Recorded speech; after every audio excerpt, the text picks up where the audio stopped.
बहुत समय पहले की बात है। एक दूर देश में राजा वीर सिंह का राज था। वे अपने न्यायप्रिय शासन और पराक्रम के लिए प्रसिद्ध थे। उनकी रानी महारानी सौम्या अत्यंत बुद्धिमान और दयालु थी। उनके राज्य में खुशहाली थी, लेकिन उनके जीवन में एक अधूरापन था। उन्हें कोई संतान नहीं थी। राजा और रानी ने कई वर्षों तक देवी देवताओं की पूजा की, अनगिनत यज्ञ और व्रत किए, परंतु उन्हें कोई संतान नहीं प्राप्त हुई। एक दिन एक वृद्ध साधु उनके महल में आए। राजा ने उनका आदरपूर्वक स्वागत किया और अपनी व्यथा सुनाई। साधु मुस्कुराए और कहा, राजन, समय का चक्र चलता रहता है। हर व्यक्ति का भाग्य पहले से लिखा होता है, लेकिन सच्चे मन से किए गए प्रयास और भक्ति से भाग्य भी बदला जा सकता है। तुम्हारी गोद भरने का समय अब आ चुका है। ये कहकर साधु ने महारानी को एक चमकता हुआ कमल का फूल दिया और कहा, रानी, इसे ग्रहण करें और इसकी पंखुड़ियां रोज गंगाजल में डालकर पिएं। शीघ्र ही तुम्हारे जीवन में एक नया सूर्य उदय होगा। रानी ने वैसा ही किया और कुछ ही महीनों बाद उनके जीवन में खुशखबरी आई। वे मां बनने वाली थीं। पूरे राज्य में हर्ष की लहर दौड़ गई। शुभ घड़ी में महल में एक सुंदर कन्या का जन्म हुआ। वह बालिका इतनी मोहक थी कि देवताओं ने स्वयं उसे आशीर्वाद दिया। ज्योतिषियों ने उसकी कुंडली देखकर बताया कि वो अत्यंत भाग्यशाली होगी, लेकिन उसके जीवन में कई कठिन परीक्षाएं आएंगी। राजा और रानी ने अपनी पुत्री का नाम राजकुमारी अद्वित्या रखा, जिसका अर्थ था अनूठी और अतुलनीय। राजकुमारी अद्वित्या बचपन से ही असाधारण थी। उसकी आंखें गहरे कमल जैसी चमकती थीं और जहाँ भी वह जाती, वहाँ सुख, शांति और उजाला फैल जाता। जब वह 5 वर्ष की हुई, तब महल के एक कोने में एक भविष्यवक्ता आया। वो एक बूढ़ी स्त्री थी, जिसके बाल सफेद थे और आंखों में गहरी चमक थी। उसने राजकुमारी को देखते ही कहा, यह बालिका साधारण नहीं, बल्कि भाग्य की धरोहर है। इसके जीवन में एक महत्वपूर्ण मोड़ आएगा, जब इसे अपने भाग्य को स्वयं गढ़ना होगा। इसे एक जादुई द्वार मिलेगा, लेकिन ये किस ओर जाएगा, यह इसकी बुद्धि और साहस पर निर्भर करेगा। राजा इस भविष्यवाणी से चिंतित हो गए, परंतु समय बीतता गया और राजकुमारी बड़ी होती गई। एक रात जब राजकुमारी 14 वर्ष की हुई, उसे एक अजीब सपना आया। उसने देखा कि वह एक सुनहरी घाटी में खड़ी है, जहाँ चारों ओर चमकते हुए कमल खिले हैं।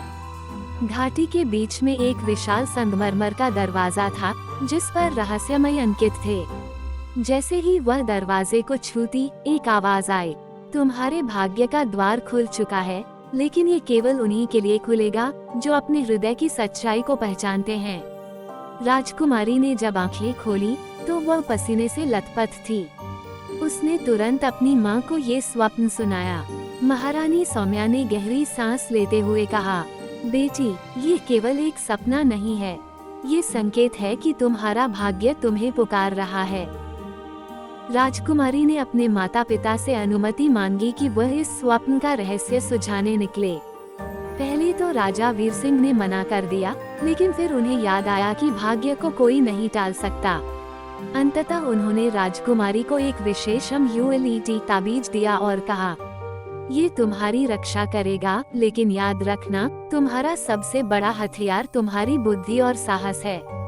अगले ही दिन राजकुमारी अद्वित्या अपने घोड़े पर सवार होकर उस रहस्यमय दरवाजे की तलाश में निकल पड़ी।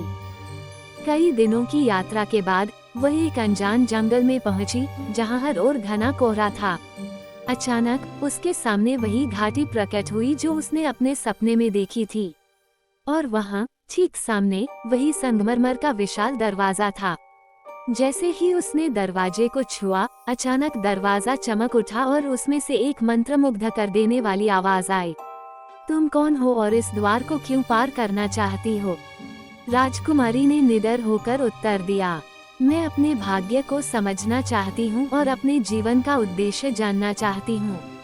आवाज ने उत्तर दिया, तो फिर तैयार रहो, क्योंकि ये द्वार केवल परीक्षा के योग्य को ही स्वीकार करेगा।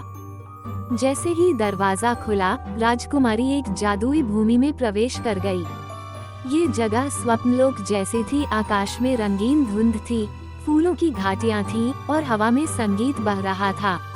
परंतु जैसे ही वह आगे बढ़ी, 3 रास्ते उसके सामने प्रकट हुए। एक आवाज आई, सामने 3 मार्ग हैं।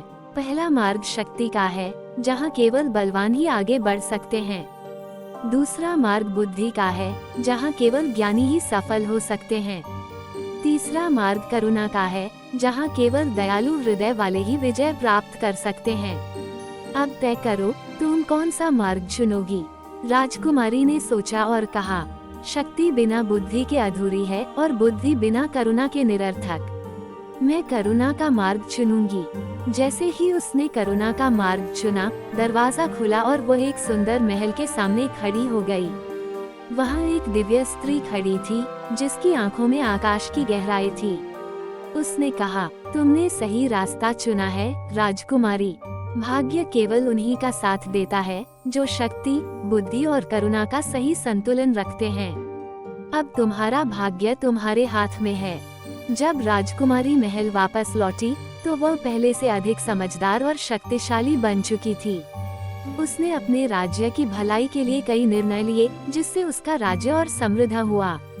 अब वह केवल एक राजकुमारी नहीं थी, वह अपने भाग्य की स्वामिनी बन चुकी थी। और इस तरह राजकुमारी अद्वित्या की कहानी हमें सिखाती है कि सच्चा भाग्य वही होता है, जिसे हम अपने कर्मों और गुणों से खुद बनाते हैं।